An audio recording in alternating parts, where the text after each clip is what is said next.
I'm holding here a football, a Steeden. It's been used in rugby league in Australia for decades. So you might think, as an important and, so I might say, iconic Aussie brand, that it's made and assembled here in Australia. Well, it used to be made here in Brisbane, and it was owned by the Steeden brothers. Now it's owned by a British company, all the way over here. The parts come from other places in the world. It has a rubber bladder inside. This rubber would be derived from a rubber tree plant. Now most of the rubber in the world, it comes from this area here in Southeast Asia. Let's say it comes from Indonesia. But rubber trees, they're not even native to Southeast Asia. Some businessmen over 100 years ago imported them from way over in South America. Now the outside of the ball is this synthetic material. It's got dimples on it for extra grip. That's an oil derivative.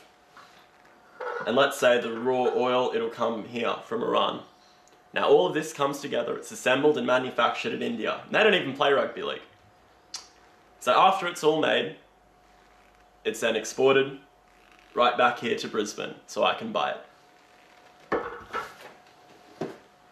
So you might wonder why making a small rubber and plastic ball takes so much coordination across the globe.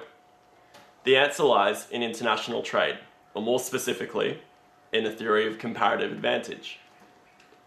In economics, comparative advantage is where nations specialize in producing goods that they can make cheaply. The rubber tree in Indonesia would like growing in warm, tropical conditions. Indonesia's history of producing rubber goes back over a century, and by then manufacturers become extremely efficient at making it inexpensively. Iran is blessed with large amounts of oil, a natural resource. It is far more than it needs for itself, so neighbours like India can buy it for energy, plastic, and even for making a footy. India is a relatively poor country, so they have lots of workers who are willing to work for very little. This cheap labour makes it a good spot for manufacturing. So despite all of these materials having to travel thousands and thousands of kilometres to come together, this may be the difference between a ball costing $25 if it was made locally to $20 if it was made from globally sourced materials. So I save $5. That's a win, right? Well, this globalised system of trade has some very pronounced winners and losers. Steeden footballs were once made here, in Brisbane. Those Brisbane workers are now out of a job and have been replaced by those who make the ball overseas. If all of the materials, the oil, the rubber, and heck even the string that's used for stitching was once sourced locally, they'd lose business and probably have to fire workers too. Labour is cheap overseas, and some people view this as taking advantage of poor labourers. We pay third world country workers less because they have no other option. They often work in unsafe conditions.